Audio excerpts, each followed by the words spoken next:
बंद करें।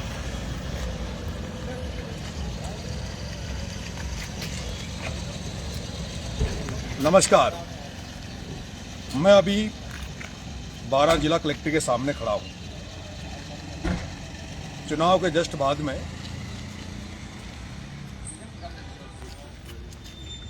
आपने देखा होगा कि चुनाव के दूसरे दिन मैं बाबा खाटू श्याम के दर्शन करने गया। उसके बाद मैं शंकराचार्य जी से मिला और उसके बाद में मैं राजनीतिक परिदृश्य के तहत भाई चंद्रशेखर आज़ाद, हनुमान जी बेनीवाल साहब से मिला।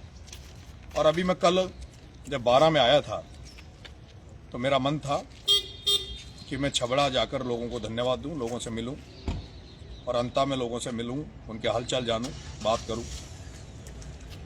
लेकिन 12 में आने के बाद अभी कल से मैं जब गांव में घूम रहा हूं, लोगों से मिल रहा हूं, तो एक बड़ी समस्या मेरे सामने यहाँ 12 में नजर आई और वो समस्या है खाद की किल्लत। जब मैं चुनाव लड़ रहा था तब इस हाड़ौती में अन्नदाता डीएपी के लिए दर दर की ठोकरें खा रहा था, लाइनों में लग रहा था, पुलिस की लाठियां खा रहा था। उसके बावजूद भी उसको डीएपी समय पर नहीं मिला और मिला तो अटैचमेंट के साथ मिला। और जिनको डीएपी दिया गया, कई किसान तो ऐसे थे जिन्होंने बिना डीएपी खाद के फसलों को बोया है और बिना डीएपी, बिना यूरिया के जो फसल होती है उसकी क्या हालत रहती है किसान अच्छी तरह जानते हैं। पहले डीएपी नहीं मिला और पिछले 3-4 दिन से हाड़ौती में 12, झालावाड़, क्योंकि कोटा बूंदी का अभी ध्यान नहीं है क्योंकि वहां का लोकसभा स्पीकर बैठा है, लेकिन 12 और झालावाड़ में यूरिया खाद की भयंकर किल्लत है। 266 का कट्टा 400 में भी नहीं मिल रहा। और जिस तरह से जो डीलर हैं, सोसाइटियां हैं, वो कालाबाजारी कर रही है, फायदा उठा रहे हैं, ज्यादा कीमतों में अपने मिलने वालों को, परिचितों को खाद दे रहे हैं और आम आदमी को खाद मिल नहीं रहा। कई जगह फोटो आ रही है, अखबार में भी खबरें चल रही है कि भाई यूरिया खाद की बड़ी किल्लत है। और मैंने अब सारे मेरे काम छोड़कर, शादी ब्याह सभी जो भी मेरे कार्ड थे, निमंत्रण कार्ड थे, उनको छोड़कर मैं अभी 12 जिला कलेक्टर के सामने खड़ा हूं, बिना किसी तैयारी के, बिना किसी लोगों को सूचित किए मैं अकेला मेरी गाड़ी में बिस्तर लेके आया हूं।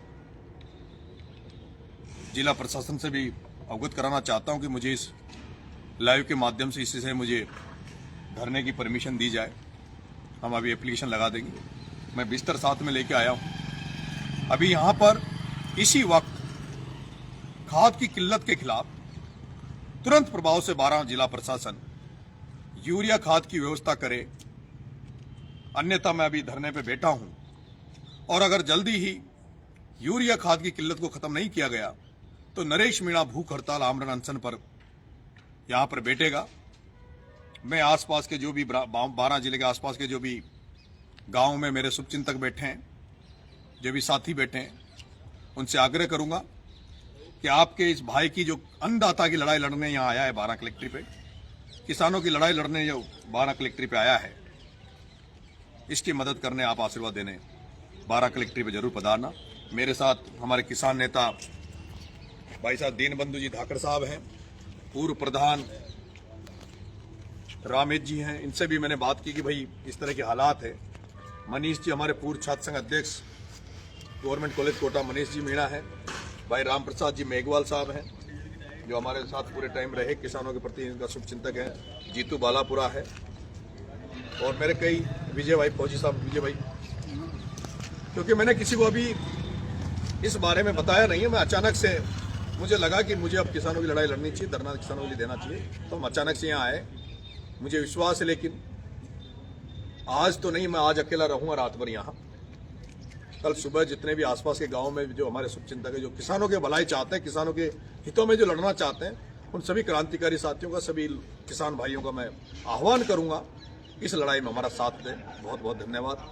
वो बिस्तर होगा ना अपना, तो अभी तो यहीं लगा दो।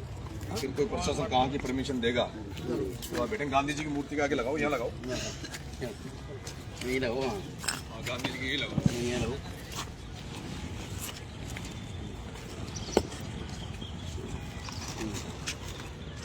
मैं प्रशासन से ये अवगत करा देना चाहता हूं कि मैं अकेला आया हूं, तो प्रशासन ये नहीं समझे कि नरेश मीणा अकेला है, क्योंकि ये किसानों की लड़ाई है, लाखों हजारों किसानों की लड़ाई लड़ रहा हूं और इस लड़ाई को हल्के में ना ले। प्रशासन तुरंत प्रभाव से एक्शन में आए, एक्टिव हो और इस खाद की किल्लत को खत्म करे। धन्यवाद।